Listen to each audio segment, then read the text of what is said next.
묵상기도하심으로 설교 예배를 시작하겠습니다. 하나님 은혜와 사랑에 감사합니다. 우리에게 새날을 허락하시고 예배케 하신 은혜에 감사합니다. 오직 하나님만 높이고 경배하는 예배가 되게 하시고 하나님의 임재와 영광을 경험하는 은혜의 시간이 되게 하여 주옵소서. 오늘 이 하루도 하나님께서 목자가 되어주셔서 푸른 초장과 쉴만한 물가로 인도하시며 주의 지팡이와 막대기로 우리를 지키시며 보호하여 주옵소서. 오늘도 우리의 모든 인생의 짐과 문제들은 주께서 담당해 주시고 세상에 줄 수 없는 참된 평강과 안식을 주시며 내 잔이 넘쳤습니다라고 고백할 수 있는 복된 하루가 되게 해 주옵소서. 예수님의 이름으로 기도합니다. 아멘. 찬송 488장 드리겠습니다. 이 몸의 소망 무언가 우리 주 예수뿐이세. 우리 주 예수밖에는 믿으리 아주 없도다. 주 나의 반석이시니 그 위에 내가 서리라. 그 위에 내가 서리라. 무섭게 바람 부는 밤 물결이 높이 설렐 때 우리 주 크신 은혜의 소망에 닿을 줄이라. 주 나의 반석이시니 그 위에 내가 서리라. 그 위에 내가 서리라. 세상에 믿던 모든 것 끊어질 그날 되어도 구주의 언약 미사와 내 소망 더욱 크리라. 주 나의 반석이시니 그 위에 내가 서리라. 그 위에 내가 서리라. 바라던 천국 올라가 하나님 앞에 배울 때 구주의 의를 힘입어 어여시 바로 서리라. 주 나의 반석이시니 그 위에 내가 서리라. 그 위에 내가 서리라. 아멘. 오늘 이 시간에 주시는 살아계신 하나님의 말씀은 구약성경 욥기 12장 13절에서 25절의 말씀입니다. 지혜와 권능이 하나님께 있고 계략과 명철도 그에게 속하였나니 그가 허르신즉 다시 세울 수 없고 사람을 가두신즉 놓아주지 못하느니라. 그가 물을 막으신즉 곧 마르고 물을 보내신즉 곧 땅을 뒤집나니 능력과 지혜가 그에게 있고 속은 자와 속이는 자가 다 그에게 속하였으므로 모사를 벌거벗겨 끌어가시며 재판장을 어리석은 자가 되게 하시며 왕들이 맨 것을 풀어 그들의 허리를 동이시며 제사장들을 벌거벗겨 끌어가시고 권력이 있는 자를 넘어뜨리시며 충성된 사람들의 말을 물리치시며 늙은 자들의 판단을 빼앗으시며 귀인들에게 멸시를 쏟으시며 강한 자의 띠를 푸시며 어두운 가운데서 은밀한 것을 드러내시며 죽음의 그늘을 광명한 대로 나오게 하시며 민족들을 퍼지게도 하시고 다시 멸하기도 하시며 민족들을 널리 퍼지게도 하시고 다시 끌려가기도 하시며 만민의 우두머리들의 총명을 빼앗으시고 그들을 길 없는 거친들에서 방황하게 하시며 빛 없이 캄캄한 데를 더듬게 하시며 취한 사람같이 비틀거리게 하시느니라. 아멘. 욥의 친구들은 욥을 참 사랑하는 친구들이고 또 신실한 친구들입니다. 욥의 친구들은 욥을 위하고 사랑해서 욥에게 진심 어린 조언과 권면을 했습니다. 그런데 이 권면과 조언들이 욥의 마음을 더욱더 아프게 만들고 그들의 감정의 골은 깊어져 갑니다. 11장에서 소발은 내가 말이 많다, 네가 어찌 너를 자랑하느냐, 혹은 또한 네가 다른 친구들을 비웃는구나 라는 말로 이 욥을 공격했습니다. 그리고 하나님 앞에 얼른 회개하고 돌아오면 너에게 새로운 생명과 또 새로운 희망이 열릴 것이다 라고 조언했습니다. 이제 세 명의 조언을 다 들었고 소발의 조언을 듣고 난 이후에 욥은 자신의 분노의 감정을 표출합니다. 그러면서 12장 2절에 보니까 너희만 참으로 백성이구나, 또 너희가 죽으면 지혜가 죽겠구나, 나도 너희같이 생각이 있어 너희만 못하지 아니하니 그 같은 일을 누가 알지 못하겠느냐 라고 욥이 친구들을 향한 서운한 감정을 토해냅니다.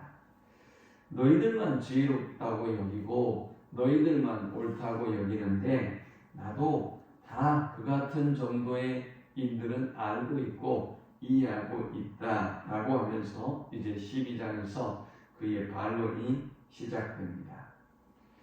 욥의 친구들과 욥과의 사이에서 이 갈등이 일어나고 있는 이유는 도대체 무엇일까요? 우리가 욥기서를 강의하면서 쭉 살펴보고 있듯이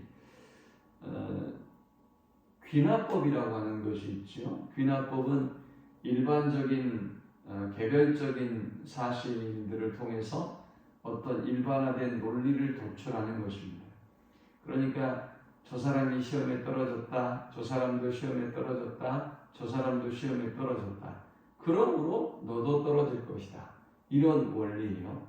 그러나 이런 원리는 굉장히 위험한 결과를 가져올 수 있는 것이죠.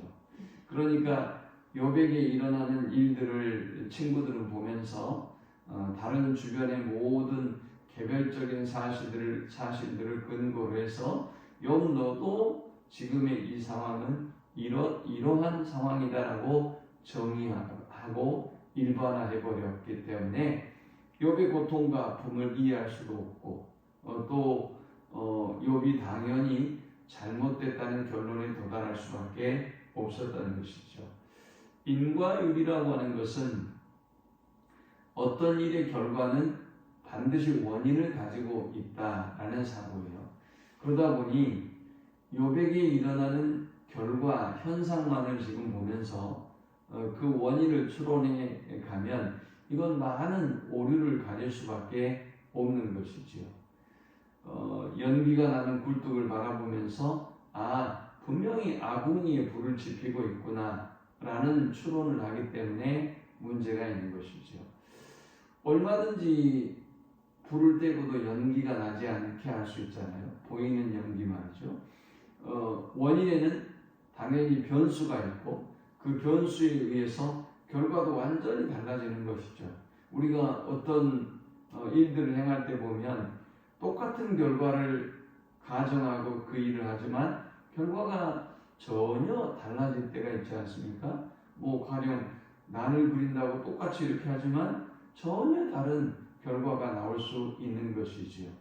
욥의 친구들은 욥을 바라보면서 욥을 위하고 사랑했지만 이런 잘못된 인과율, 또 이런 귀납법적인 사고들, 이런 사고들을 통해서 욥을 더 고통스럽게 만들었습니다. 사실 그들은 지금 욥에게 벌어지고 있는 일들을 욥도 잘 모르고 있는데 자신들이 어떻게 알 수가 있겠습니까?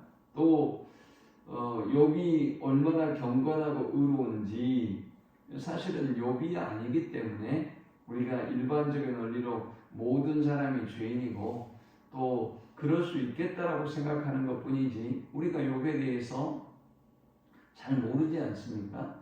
연예계에 어떤 일들이 벌어지면 나중에 알고 보면 전혀 아닌데 이런 이야기들이 나오고 그것을 통해서 우리가 그 사람들을 판단하고 정의하고 규정하려고 하는데 이것 또한 굉장한 오류를 범할 수가 있는 것이죠.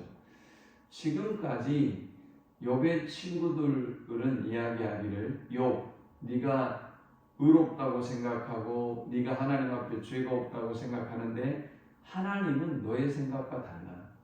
하나님은 지혜와 권능과 능력이 무궁하셔서 너가 생각하는 너에 대한 그런 생각이 잘못될 수 있어 라고 말해왔어요. 그런데 오늘 본문에 이에 반론하는 욥의 말도 똑같습니다. 자, 오늘 우리는 이 본문을 통해서 우리는 세 가지 영적 교훈을 묵상하고 함께 은혜를 나누려고 합니다. 이 본문이 주는 첫 번째 영적 교훈은 지혜와 권능은 하나님께 속한 것이다 라는 것입니다. 13절에 보니까 지혜와 권능이 하나님께 있고 계략과 명철도 그에게 속하였나니 그가 허르신 즉 다시 세울 수 없고 사람을 가두신 즉 놓아주지 못하느니라. 그가 물을 막으신 즉 곧 마르고 물을 보내신 즉 곧 땅을 뒤집나니 능력과 지혜가 그에게 있고 속은 자와 속이는 자가 다 그에게 속하였으므로 했습니다. 자, 욥의 친구들은 욥 네가 모르는 죄가 있다. 너는 자꾸 너가 죄가 없다고 이야기하고 하나님이 잘못됐다고 이야기하는데 하나님께 지혜와 권능과 능력이 있다. 그러므로 너는 그 하나님 앞에 겸손해야 된다라고 얘기했는데 결론적으로 보면 욥도 똑같은 주장을 하는 거예요. 너희가 지금 나에게 벌어지고 있는 일들을 보면서 자꾸 다른 인과율로 혹은 어떤 다른 귀납법적인 사고로 자꾸 다른 사람들이 다 이러니 너도 똑같은 케이스야 너도 이래 라고 너희가 자꾸 나를 정죄하고 나를 판단하는데 하나님의 지혜는 너희의 생각과 다르다. 하나님의 권능도 하나님의 능력도 너희가 나를 생각하고 정의하고 판단하는 것과는 다르다라고 말하고 있어요. 그러니까 이들이 생각하는 하나님에 대한 사고는 동일한 것이죠. 바라보는 그런 어떤 관점만 다른 것뿐이죠. 그러므로 우리가 하나님의 지혜와 권능과 능력이 무한하시기 때문에 우리는 항상 겸손해야 하는 것입니다. 내 자신의 지혜의 한계를 언제나 인정하고 하나님 앞에 내 자신의 능력의 한계를 언제나 인정하고 겸손하게 의리하는 삶을 살아야 할 뿐만이 아니라 다른 사람에게 일어나는 또 세상에 일어나는 일들에 대해서 우리가 함부로 정의하고 규정하고 정죄하는 일을 삼가해야 하는 이유가 바로 여기에 있는 것입니다. 두 번째, 우리는 이 본문을 통해서 하나님은 인간의 생각 속에 갇히시는 하나님이 아니라 라는 교훈을 얻을 수 있습니다. 친구들은 욥에게 일어나는 일을 보면서 이런 일이 벌어지니 이러하다라고 자꾸 정의하려고 했단 말이죠. 욥은 이제 17절부터 예를 듭니다. 모사를 벌거벗겨 끌어가시고 재판장도 어리석은 사람이 되고 왕들이 그 맨 것을 자신의 치장을 위해서 맨 것을 말하는 것이죠. 오히려 그들의 포승줄로 허리를 동여서 포승줄로 삼아버리고 제사장들을 벌거벗겨 끌어가시고 권력이 있는 자를 넘어뜨리시고 충성된 사람들의 말을 물리치시며 늙은 자의 판단을 빼앗으시며, 여기 늙은 자는 지혜자를 의미합니다. 이 지혜자의 판단도 통하지 않는다는 것이죠. 귀인들에게 멸시를 쏟으시며 강한 자의 띠를 푸시며 그랬습니다. 우리의 생각으로는 도저히 상상할 수 없는 일들이 우리의 삶 속에 벌어지고 있다는 것이죠. 욥도 이 고통 앞에서 이전의 욥의 신앙과 모습과는 사뭇 다른 생소한 모습을 욥이 보여주고 있지 않습니까? 그토록 고난, 그리고 그 고난을 통해서 오는 고통은 우리로 하여금 굉장히 혼란스러운 상황에 빠지게 하는 것입니다. 이해할 수 없는 일들이 우리 주변에는 이렇게 많이 벌어지는 것입니다. 그런데 문제는 인간들이 자꾸만 하나님이 하시는 일들을 내 수준에서 내 입장에서 정의하고 규정하려고 드니까 자꾸 시험에 드는 거죠. 가령 우리가 저 그림을 그리려고 할 때 저 하늘을 표현할 때 어떻게 하죠? 우리가 저 하늘색으로 하늘을 칠하는데 문제는 과연 하늘색이라고 정의할 수가 있을까요? 저렇게 다양한 색깔들 수시로 변하는 노을 질 때, 또 동이 틀 때, 또 구름 어떤 그날의 어떤 햇빛 정도 이거에 따라서 하늘의 색깔이 그토록 수시로 그리고 표현할 수 없을 정도로 다양한 색깔을 가지고 있는데 우리가 하늘색이라고 정의할 수 없잖아요. 우리가 아이들이나 철없는 사람들이 어른들의 행동에 대해서 뭐라고 얘기하고 하면 어때요? 너희 때는 몰라, 애들은 몰라 라고 얘기하지 않습니까?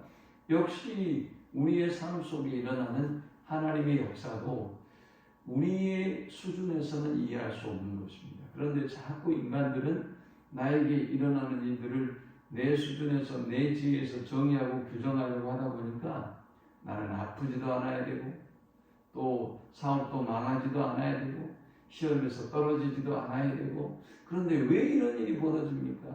또 믿음 좋은 사람들에게 안 좋은 일이 그 고난이 욕처럼 찾아오면 그걸 이해하지 못하니까 막 시험에 들고 어려움에 빠진단 말이죠.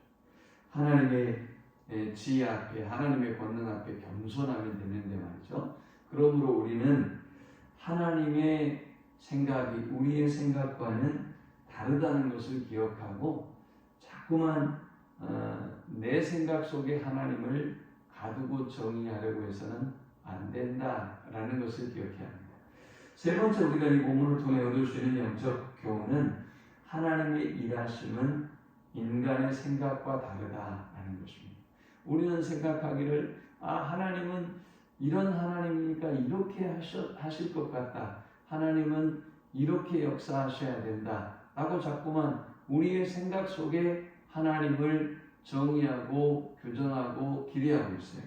그런데 22절에 보니까 어두운 가운데서 은밀한 것을 드러내시며 죽음의 그늘을 광명한 대로 나오게 하시며 민족들을 커지게도 하시고 다시 멸하기도 하시며 민족들을 널리 퍼지기도 하시고 다시 끌려가기도 하시며 만민의 우두머리들의 총명을 빼앗으시고 그들을 기업는 거친들에서 방황하게 하시며 이 말씀은 하나님께서 개인의 운명뿐만이 아니라 나라와 어떤 국가의 운명까지도 우리가 도무지 이해할 수 없는 방법으로 우리가 예측할 수 없는 방법으로 인도하신다라는 것이지요. 그러니 지금 욥에게 벌어지고 있는 일들도 친구들인 너희가 함부로 정의하고 규정하고 할 수 있는 문제가 아니야 라고 지금 이야기하고 있는 것입니다. 그러므로 우리가 하나님의 일하심, 하나님의 역사를 보면서 겸손해야 되고요.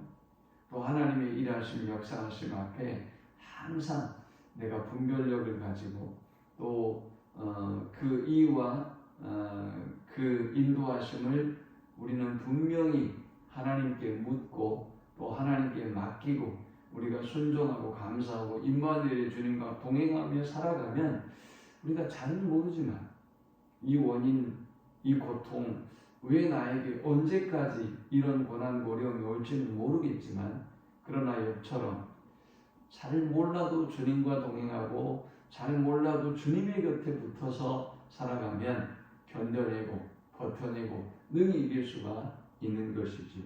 이 말씀을 기억하면서 우리의 생각 속에 하나님을 가두지 말고 하나님의 광대하심을 우리가 오히려 깨닫고 분별할 수 있도록 늘 동행하고 승리하는 삶을 사는 우리 모두가 되기를 축원합니다. 하나님 감사합니다. 귀한 말씀을 통해서 은혜 받고 깨닫습니다. 우리에게 일어나는 나에게 일어나는 이 땅에 일어나고 있는 이 많은 일들을 바라보며 어리석은 인간의 지혜와 능력으로 정의하고 규정하고 가두지 않게 하여 주옵소서. 하나님의 하나님 되심을 하나님의 방법대로 일하심을 깨달아 알 수 있도록 우리에게 지혜를 주시고 이해할 수 없어도 또 감당하기 힘들어도 묵묵히 주님과 동행함으로 승리하는 저들이 되게 주옵소서. 예수님의 이름으로 기도합니다. 아멘. 지금은 우리 주 예수 그리스도의 크신 은혜와 성부 하나님의 그 크신 사랑과 성령의 인도 보혈 동충만케 하시니 어떤 시련과 어려움에도 하나님을 믿고 하나님을 의지하며 하나님과 동행함으로 승리케를 소망하는 모든 주의 백성들의 머리 위에 이제부터 영원토록 함께 있을지어다. 아멘.